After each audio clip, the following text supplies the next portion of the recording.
Welcome back. Today is something I want to do a little bit different. I want to talk about why I got started. What started me in the direction, what started me down this path, what made me not only want to be a coach, but what made me want to give back, what made me make that transition from that struggling person with, self-confidence, with doubt, with struggle in his mind, in his head, in his heart, coming from my road down the path and then getting to this point now. And that point now doesn't necessarily mean that I have absolutely no worries, that I have absolutely no struggles. It's just how I deal with those struggles and how those things affect me, not only in my thought process, but how I move forward from them. I want to talk about that because not everybody realizes that you're on the same path. You're on the same path of a journey yourself, of where you are right now and who you are today doesn't mean who you are tomorrow. They look completely different. Those situations, they look completely different. And until we act upon those actions, and I know that sounds repetitive, but if we act upon these actions, then you become that person. It's the same thing of if you've ever played a sport. You go out there, you practice, you rehearse, you do things, and you participate in all these different activities. From when it's time to play the game, that's when you excel at it. Or you at least see yourself in a little bit of increments of betterment. That's what this is about. When I was growing up, there was, different day and age. Of course, I'm a little bit older now than probably most of my listening audience. I've looked at the analytics, but I grew up in a time frame to where not everything was given, not in a bad way.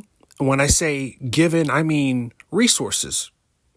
We didn't have books for everyone. We didn't have computers for everyone. We didn't have utilities for everyone. There were different opportunities and different time frames to where we didn't have, things on the ready or at hand all the time.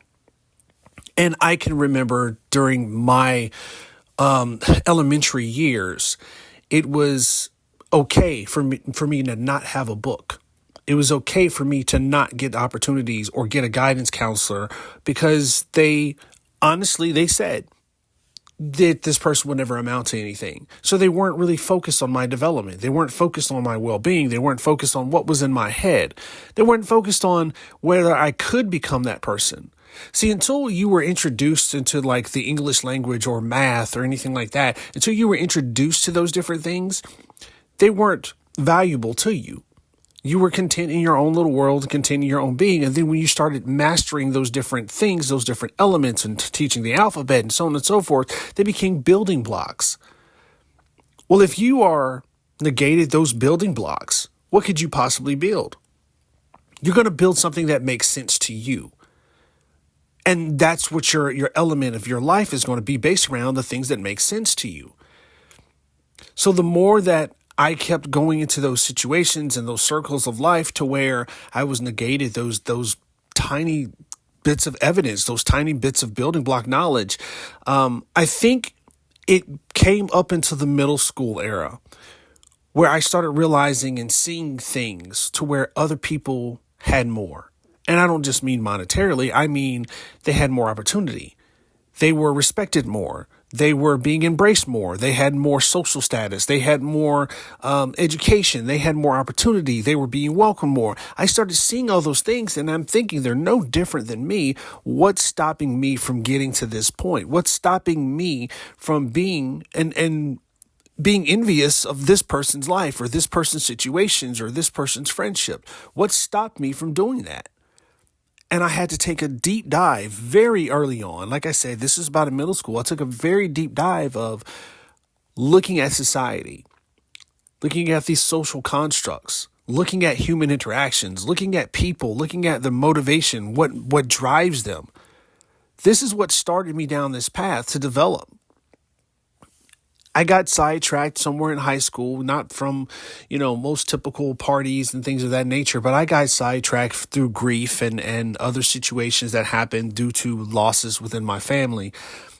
But it's still, that disconnect still put me on a path of understanding, and it put me on a path of looking from the outside. Still looking and observing of the outside, because what I was dealing with internally, I learned how to mimic to still be a part of the things that were on the inside and what people were doing on the inside and the it people and the crew. I still like observed it, but my inner turmoil was still happening. It led me down the very long path of, not a wrong path, but a very long path of developing myself, developing my confidence, developing my mentality, developing, my 24 hours better motto. Taking these things of learning, achieving, pursuing, succeeding, and putting it to the next level of extreme. Showing up to be the first person into work and the last person to leave. It took me a long time. At one point in time in my life, I actually was working 4 jobs at the same time. 2 of them literally at the same time. And I mean, clocked in at 2 different places at the same hours, switching between the 2 inside of the same building. It was a mall, so that's possible. But it led me down that path of that work ethic of, working and developing myself to get to the points to where I am right now. And my father said something to me. This may seem like a rant, but my father said something to me that deep down, did you know that there's only 2 problems in the world? There's only 2 problems.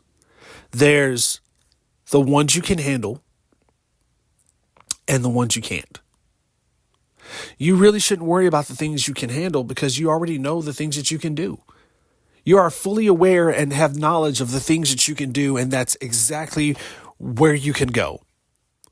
And then there's the things you can't handle.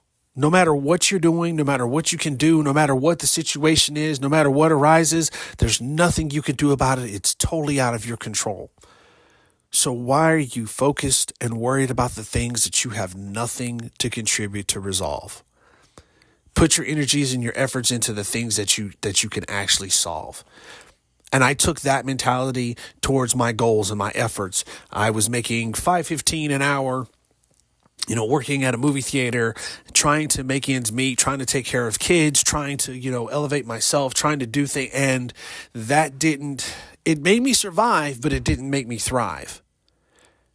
I had to figure out what's next. What's on the other side of that? What's on the other side of that to where I can actually get to something, to where I can achieve something, to where I can make ends meet, to where I can build? What's on the other side of that? What do I need to do?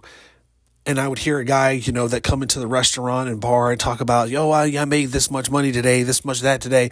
And I'm thinking I haven't made that for the week. So what pattern and what path did they do to get to that point? Help me understand. I would ask, you do this for a living? What would a guy get started with that? And I would take that advice and I'd run with it. And then when I got settled in there, I said, okay, now what's on the other side of that? Now that I've gotten things calmed down because, more money, more problems, the elements and the lifestyle starts changing. And I'm like, what do I need to do? What's on the other side of that? And then I would take that same path and do it again and repeat. And then when I finally hit somewhat of a cap to where no matter how hard I worked, I wasn't going to get past 20,000 or 30,000 a year. And I felt like that was a wall, like a barrier. I decided, okay, I need to go back to school. I need to get education. I need to be taken seriously. I need to do something to be put in the same conversation with the people that are making these things. And I went back to school, and while I was going to school, I was working while I was going back to school, and I got my degree, and then I got my bachelor's degree, then I got my master's degree, and I kept going, and I got certified as a life coach, and I kept pushing, and then I'm at a good point now, but that doesn't mean that I still don't do the same routine that I did when I was making $5.15. That routine has not changed.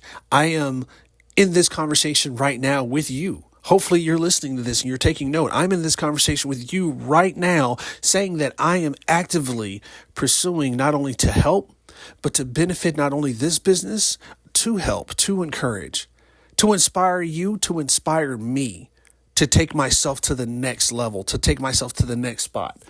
And I want to continue to do that. I want to continue to do that for you and the people that in your life that look up to you. I want you to have those goals because your goals align with my goals, that we can move forward and make each other better. That's as transparent as I can be. And this is probably one of the first of the no plug, no pun intended, the subscription podcast that I'm going to be doing at least twice a month, hopefully a little bit more, but I'm going to be doing at least twice a month. Please join us if you will. We can have these conversations. We can have these dialogues, because oftentimes and not, when we're with our friends, we're with our friends. We're enjoying our company. We're enjoying our conversations, and we're not doing the 8 to 10 minutes that we're doing right now to develop ourselves, develop our mentality. This is what keeps me focused. This is what keeps me going. And with that being said, take care of yourself. 24 hours better.